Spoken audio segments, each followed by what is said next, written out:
समर्पण जो होगा नहीं, और आत्मसमर्पण होगा कैसे? जब हम अपने आप को जानेंगे। अरे आत्म को जानेंगे तब तो समर्पण करें। सर्वे की वाणी के आत्म जानन के लिए अन्य करण नहीं काज, आप को जानता सुमिरन पुरुष सका। अपने आप को जानने के लिए दूसरे किसी कार्य की आवश्यकता नहीं है। वह तो विहंगम योग के ज्ञान से, सेवा सत्संग और साधना से प्राप्त होता है। लेकिन हाँ, इसमें निरंतरता जरूरी है, नियमितता जरूरी है। क्यों? कोई 21 वर्षों से लगा है, कोई 40 वर्षों से लगा है, कोई 50 वर्षों से लगा है। क्यों? इसलिए लगा है कि उसे वह निवृत्ति प्राप्त होती है। वह जानना चाहता है मैं कौन हूं। वह समझना चाहता है कि सदगुरु भवतारण बने तो कैसे तरो चरण रज से। अगर इस भव से तरना है, जाना है, हमको फिर नहीं आना है, तो वह सदगुरु के शरण में ही हो सकता है। और ऐसी स्थिति भी नहीं है कि सदगुरु के शरण में, ब्रह्म विद्या में जाने के बाद, अध्यात्म में जाने के बाद संसार के सारे कार्य बंद हो जाते हैं। संसार के सारे कार्य तो चलते ही रहते हैं। सदगुरु ने कहा कि गृहस्थ संत बनो, गृहस्थ संत हम तुम्हें बनाएंगे, केवल मेरे आदेश का पालन करो, मेरे आज्ञा सिद्धांत में चलो। और हम सभी उसमें चलने का प्रयास करते हैं। सदगुरु के एक आह्वान पर हम दौड़ पड़ते हैं। 17 वर्षों से 18 वर्षों से स्वर्वेद महामंदिर की सेवा चल रही है। 2 वर्षों का समय दिया गया है गोल को, लक्ष्य को, और यह मंच तो अग्रगणी भूमिका निभा रहा है। मंगलवार को छोड़कर दूसरे दिन जिस दिन सत्संग होता है, उस दिन तो इसका एक संकल्प सत्र चलता है। और संकल्प सत्र एक महान सत्र है। एक महान भूमिका का निर्वहन यह मंच करता है, और करना चाहिए भी। एक समर्पित शिष्य का, एक समर्पित मंच का, संस्थान के प्रति, सदगुरु के प्रति जो निष्ठा है, वह अध्यात्म का बहुत बड़ा संबल है। क्योंकि हम वही कर सकते हैं, उसके अलावा कुछ कर नहीं सकते हैं। सत्संग में हम नियमित शामिल होते हैं, सेवा करने की प्रेरणा प्राप्त होती है। और जब सेवा का अवसर सदगुरु देता है तो छप्पड़ फाड़ करके देता है। और जब देता है तो उस अवसर का जिसने लाभ उठा लिया वही महान कहला गया, वही तारण करने योग्य बन गया, वही सदगुरु की पात्रता पर खरा उतर गया। क्योंकि अध्यात्म का जो ज्ञान है बंधुओं, इसका क्षेत्र बहुत व्यापक है, बहुत व्यापक है। क्यों व्यापक है?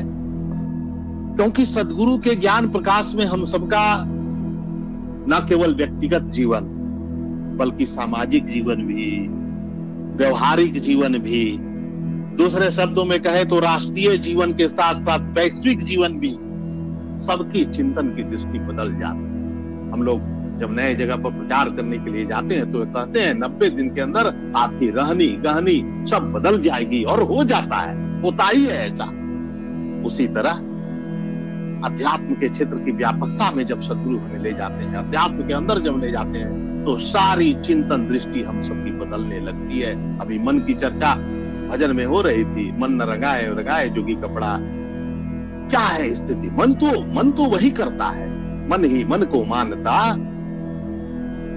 मन की अद्भुत रीत, मन झूमे मन बावरा, मन ही मन का मीत, मन के हारे हार है, मन के जीते जीत। और उसी मन पर नियंत्रण करने का सदगुरु ने वह लगाम दिया है, और हम सब उसका पालन कर रहे हैं। कोई कम, कोई बेसी, लेकिन सब कोई कर रहा है।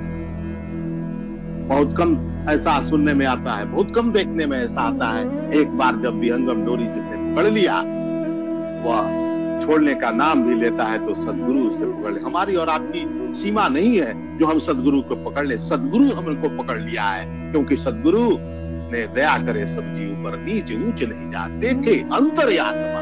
वह तो हमारे शरीर के अंदर बैठे हुए जो अदृश्य शक्ति है जीव, उसको देख करके पकड़ता है।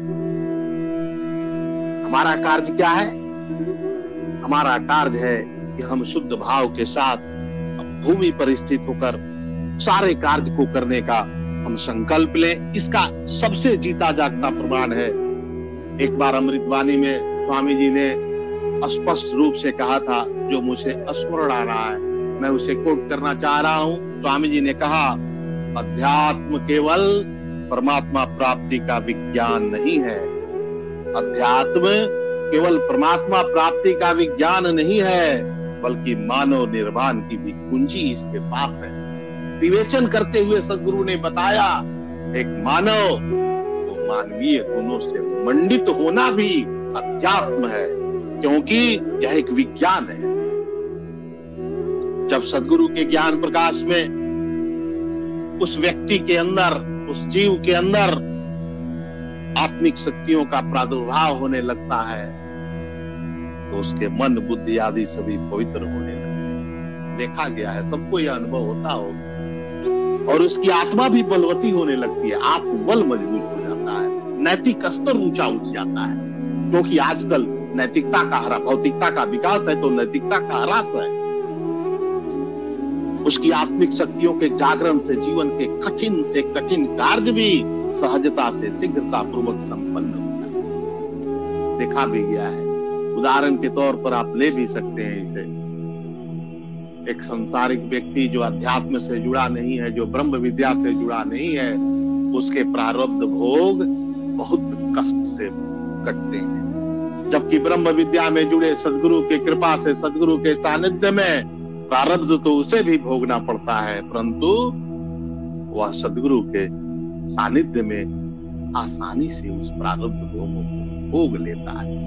देह धरे का दंड है, दुख काहे को होए, ज्ञानी होगे ज्ञान से, अज्ञानी होगे। ब्रह्म विद्या का यह ज्ञान हमें उससे भी दूर थोड़ा करने का प्रयास करता है। दूर करने का प्रयास ज्ञान के आधार पर। जबरदस्ती डंडा नहीं चलाया जाता है कि नहीं आप सांसारिक सुख को, प्रेयानंद जो क्षणिक है उसे एकदम छोड़ दे, घर द्वार छोड़ दे, ऐसा नहीं कहा जाता। क्या कहा जाता? कहा कि दुख और शांति का जो कारण है प्रियानंद, उसे श्रेयानंद में बदलिए, जो सुख शांति का शाश्वत भूमि है। और वह प्राप्त तब होता है जब सदगुरु पर प्रकाश में, सदगुरु के सानिध्य को हम प्राप्त करते हैं सेवा, सत्संग और साधना से। स्वर वेद की वाणी क्या कहती है?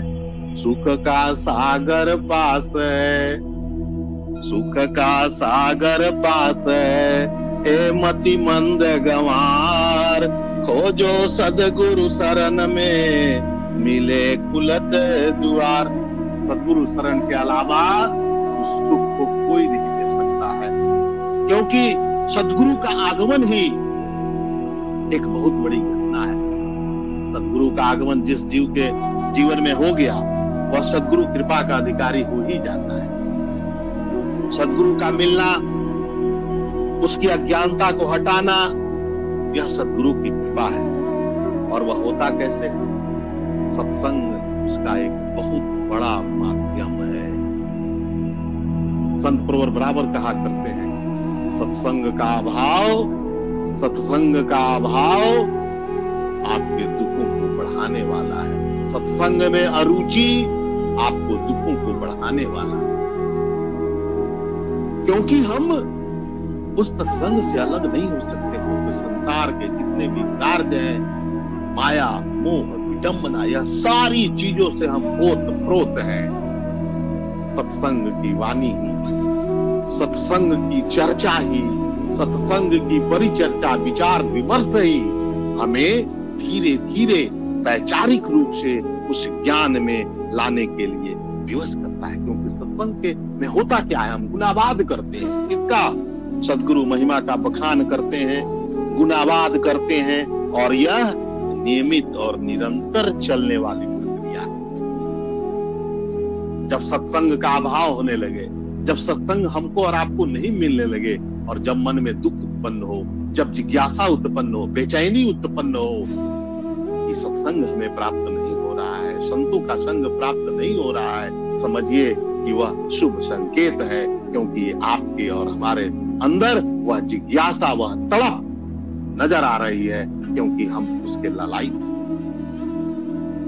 सदगुरु ने इसे कहा कि ज्ञान सबसे बड़ी चीज है, और वह सत्संग से प्राप्त होगा, वह स्वरवेद से प्राप्त होगा, वह सदगुरु के ज्ञान से प्राप्त होगा। क्योंकि सच्चा ज्ञान, शुद्ध ज्ञान, विशुद्ध ज्ञान केवल ब्रह्म विद्या विहंगम योग के पास है। यह कहने में हमको जरा सा भी अतिशयोक्ति नहीं है।